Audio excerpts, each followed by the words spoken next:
Hello दोस्तों, welcome to daily one question practice series for part A for CSIR NET life science 2023। आइए video शुरू करते हैं और देखते हैं आज कौन से क्वेश्चन को हम प्रैक्टिस करने वाले हैं। तो देखिएगा आज के इस वीडियो में जो क्वेश्चन हमारे सामने है ये जून 2022 शिफ्ट 1 का क्वेश्चन है। यहाँ पर आपको एक ग्राफ दिया गया है और पूछा है which one of the following drawn in a linear scale represent the triangle shown in the figure above. यानी यहाँ पर आपको जो ग्राफ दिया हुआ है वो लॉगरिथम की जो टेबल होती है, लॉग टेबल जो होती है, उसकी वैल्यू को लेकर दिया गया है। और यहाँ पर जो आपको ये 4 ग्राफ दिए गए हैं जो ऑप्शन के तौर पर हैं, इनमें आपको बताना है ये लीनियर स्केल वाला ग्राफ है। यानी कि जो हम सिंपली ग्राफ ड्रॉ करते हैं ऐसे एक्स एक्सिस लेकर और वाई एक्सिस लेकर, ऐसे आपको बताना है कि कौन सा इन चारों में से कौन सा ग्राफ है जो उसको रिप्रेजेंट कर रहा है। तो हमारे क्वेश्चन में दिया हुआ है कुछ ऐसा ग्राफ, यहाँ लिया है log 10x और यहाँ है log 10 और y। तो यहाँ log 10 और y एक्सिस लिया है और इस तरीके से हमें यहाँ ग्राफ मिला हुआ है। तो ये तो लॉगरिथम वाला ग्राफ है। अगर उसको हम नॉर्मली रिप्रेजेंट करना चाहें अपने लीनियर स्केल पर यानी x एक्सिस और y एक्सिस पर, तो क्या होता है, देखो सबसे पहले यहाँ चीज़ें हमने स्टार्ट की हैं और वो पीक तक गई हैं, मतलब 0 से चीज़ें स्टार्ट हुई हैं और वो ऊपर तक गई हैं। तो कुछ इस तरीके से हम ग्राफ ड्रॉ करते हैं अपना, लाइक दिस। इसके बाद फिर नीचे जाता है और नीचे जाने के लिए हम कुछ इस तरीके से रिप्रेजेंट करते हैं। ठीक है, अगर मैं इसको और ज़्यादा अच्छे से बनाऊं तो ये कुछ इस तरीके से होगा कि पहले हम ऊपर जाते हैं और फिर इस तरीके से नीचे आएंगे और धीरे धीरे फिर पैरेलल हो जाते हैं। जो मेन पॉइंट है हमारा, धीरे धीरे इससे पैरेलल हो जाते हैं। तो ये ग्राफ लॉगरिथम के अंदर और ये ग्राफ लीनियर स्केल के अंदर बिल्कुल बराबर चीज़ें रिप्रेजेंट करते हैं।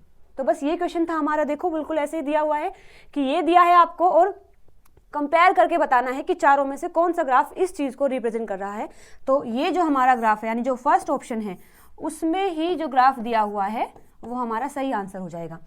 देखो यहाँ से चीज़ें स्टार्ट हुई हैं, फिर डाउनवर्ड गई है और धीरे धीरे यहाँ पैरेलल हो जाएंगी।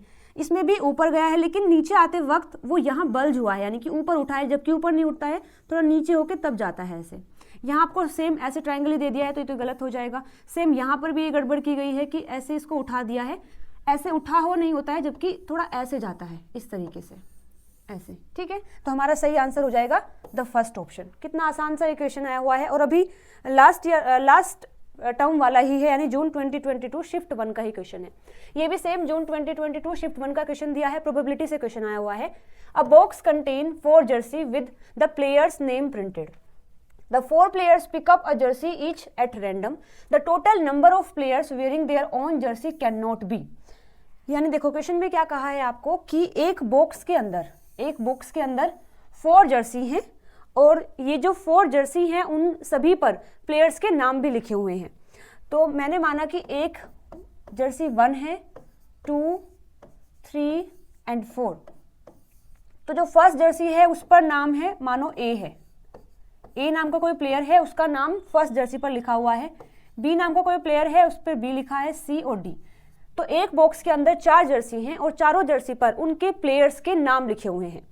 अब आपसे क्वेश्चन में आगे पूछा है the 4 players pick up a jersey each at random. तो उस बॉक्स को सामने रख दिया है और जितने भी प्लेयर्स हैं, ये जो 4 प्लेयर्स हैं, वो रैंडमली किसी भी जर्सी को पिक कर रहे हैं।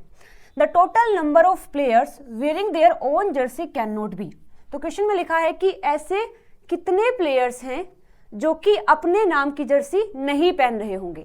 मतलब the total number of players wearing their own Jersey can not be, मतलब ये हुआ कि जो 4 प्लेयर हैं उन्होंने रैंडमली उन्हें पिक किया है, पिक करने के बाद जो भी जर्सी आई है उन्हें वो पहननी पड़ेगी। तो ऐसे कितने प्लेयर हैं, उन 4 में से ऐसे कितने प्लेयर हैं जो कि अपने नाम की जर्सी नहीं पहन रहे होंगे।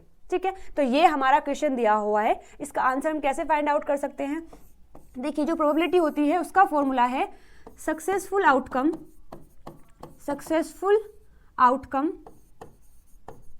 हम ऊपर रखेंगे और नीचे रखेंगे पॉसिबल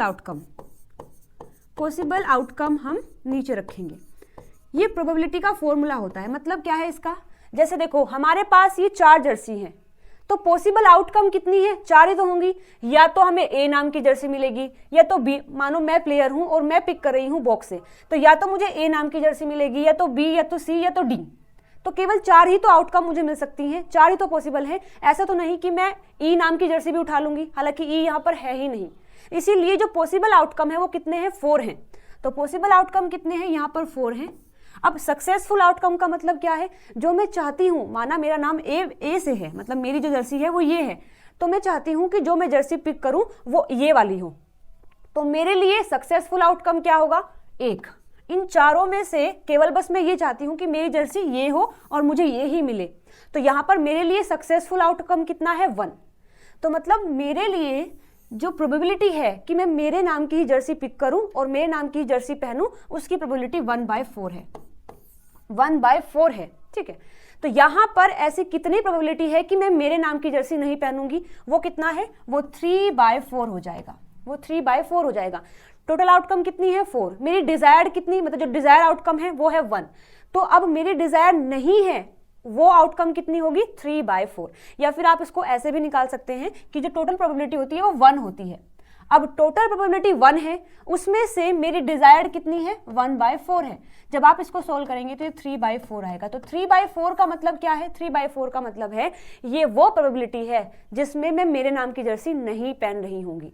लेकिन यहां पर जो क्वेश्चन आपसे पूछा है वो प्रोबेबिलिटी के फॉर्म में नहीं पूछा है, ये पूछा है कि ऐसे कितने प्लेयर हैं जो कि अपने नाम की जर्सी नहीं पहन रहे होंगे, वो 4 में से 3 हैं, ठीक है। तो यहां पर जो हमारा सही आंसर है वो हो जाएगा 3rd ऑप्शन। आई होप आपको ये क्वेश्चन समझ आया होगा। चलिए, तो 2 क्वेश्चन हमने सोल्व कर लिए। 3rd क्वेश्चन आपके लिए है, ये आया है क्लॉक वाले टॉपिक से। What is the angle between the hour and the minute hand of a clock at 3:15। यानी कि मानो आपके पास ये एक क्लॉक है, यहाँ पर ये होता है 12, ये है 6, ये है 9 और ये है 3। तो जो आर वाली हैंड है वो 3 पर है और जो मिनट वाली है वो समहाउ कहीं 15 पर है। तो इनके बीच में ये जो एंगल बना है ये कितना होगा, ये क्वेश्चन में आपसे पूछा हुआ है। तो इसका फॉर्मूला देखो, डायरेक्टली मैं बता देती हूँ। इसका फॉर्मूला होता है 1/2 60 multiply our minus 11 multiply minute. तो इसका डायरेक्ट फॉर्मूला है। देखो, इसका भी कंप्लीट डेरिवेशन होता है कि ये चीज़ें कैसे आई हैं, लेकिन अभी वो मैं डेरिवेशन आपको कंप्लीट नहीं बता सकती क्योंकि इतना टाइम हमारे पास नहीं है। तो बेसिकली मैं आपको फॉर्मूला बता दे रही हूँ। आपको करना क्या है, यहाँ पर दिया है आवर यानी कि 3 दिया है तो आप 3 मल्टीप्लाई करेंगे। मिनट कितने दिए हैं, 15 दिए हैं, तो आप यहाँ मल्टीप्लाई करेंगे और अपना आंसर फाइंड आउट कर सकते हैं। तो एक तो क्वेश्चन आपको ये करना है जो कि CSIR नेट का है, और दूसरा क्वेश्चन मैं खुद से दे देती हूँ आपको।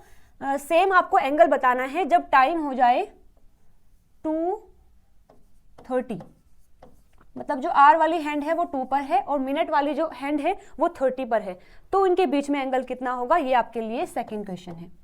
ठीक है, तो आज की वीडियो हमने कंप्लीट कर ली है। किसी भी क्वेश्चन में अगर आपको डाउट है तो आप कमेंट करके मुझसे पूछ सकते हैं।